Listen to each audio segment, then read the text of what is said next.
2026ஆம் ஆண்டு 11ஆம் இலக்க உள்நாட்டு இறைவரி சட்டத்தின் கீழ் நாட்டின் வரி நிர்வாகத்தை வலுப்படுத்துவதற்கும் வரி செலுத்துவோரினுடைய இணக்கத்தன்மையை மேம்படுத்துவதற்குமான பல புதிய திருத்தங்கள் அறிமுகப்படுத்தப்பட்டுள்ளதாக உள்நாட்டு இறைவரி திணைக்களம் அறிவித்திருக்கிறது. இதன்படி பார்த்தீங்கன்னா 2026ஆம் ஆண்டு ஜூன் மாதம் 3ஆம் தேதி முதல் இந்த சட்டம் உத்தியோகபூர்வமாக அமலுக்கு வந்திருக்கிறது.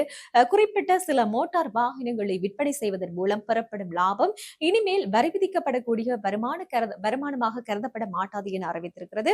தனிநபர்கள் மற்றும் கூட்டு பங்காண்மைக்கான மூலதன லாப வரை 15%ஆகவும் அறக்கட்டளைகள் பரஸ்பர நிதியங்கள் மற்றும் அரசு சார்பற்ற நிறுவனங்களுக்கான வரி 30%ஆகவும் திருத்தப்பட்டிருக்கிறது.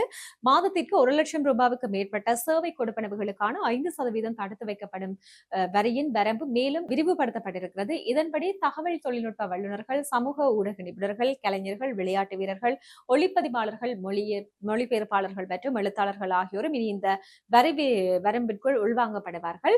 வரி செலுத்துவோர் இனி மதிப்பீட்டு வரி அறிக்கைகளை சமர்ப்பிக்க வேண்டிய தேவையில்லை. அவற்றுக்கு பதிலாக காலாண்டு வரி தவணை கட்டணங்கள் அதற்கு முந்தைய ஆண்டின் வரி பொறுப்பின் அடிப்படையில் கணக்கிடப்பட்டும் அதோட குறிப்பிடப்பட்ட நிபந்தனைகளுக்கு உட்பட்டு ஆயுள் காப்புறுதி முதிர்வு கொள்கை ஒப்படைப்பு அல்லது காப்புறுதிதாரரினுடைய மரணத்தின் போது பெறப்படும் தொகையை விலக்கு அளிக்கப்பட்டுள்ளது. இதேவேளை 2024-2025 வரியாண்டு வரையிலான தாமத கொடுப்பனவுகள் மற்றும் குறைவான வரி செலுத்துதல்களுக்கான வட்டி தள்ளுபடியும் வழங்கப்பட்டிருக்கிறது. எனினும் நிலுவையில் உள்ள அசல் வரி தொகை 2026 டிசம்பர் 2ஆம் தேதிக்கு முன்னர் முழுமையாக செலுத்தப்பட வேண்டும் என்ற நிபந்தனையும் விதிக்கப்பட்டிருக்கிறது.